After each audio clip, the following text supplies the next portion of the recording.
unique pour son état de santé. Le guide suprême irait bien, plutôt bien. Il serait blessé, c'est notamment la première information qu'il faut noter. Blessé notamment au dos et aux pieds. Et c'est notre correspondant RFI France 24 à Téhéran, Siavosh Ghazi, qui nous en dit plus justement sur cette déclaration des gardiens de la Révolution. Un responsable du bureau du nouveau guide suprême iranien, l'Ayatollah Mojtaba Khamenei, a démenti les informations données par les États-Unis et Israël sur l'état de santé de l'Ayatollah Mojtaba Khamenei.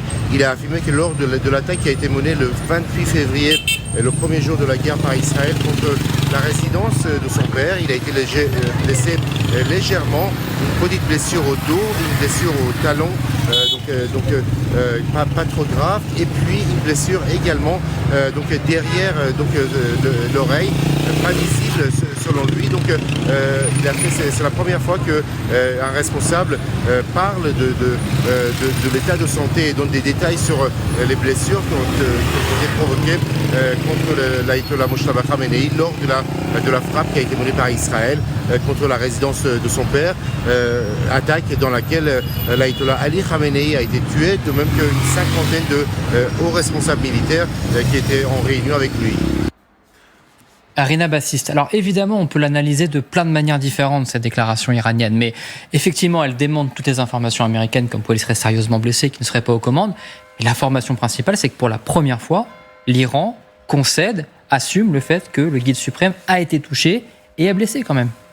Oui, mais s'il voulait vraiment démentir toutes ces informations comme s'il était blessé, comme s'il ne va pas bien, quoique plus facile juste de les montrer.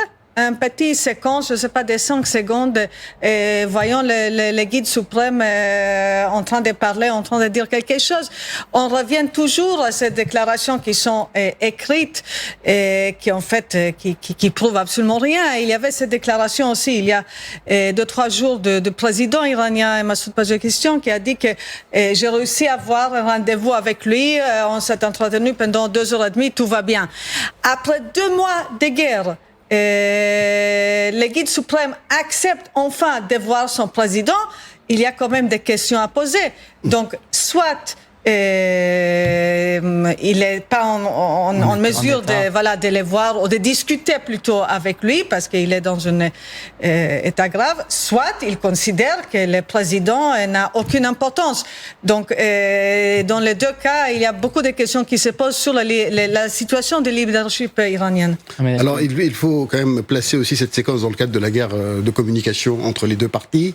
Vous avez la presse américaine, notamment le New York Post, qui dit qu'il y a beaucoup de conflits entre les différents acteurs du régime iranien en ce moment. C'est-à-dire vous avez d'un côté le président du Parlement et le ministre des Affaires étrangères, et de l'autre côté les gardiens de la Révolution, et que la tension est vive.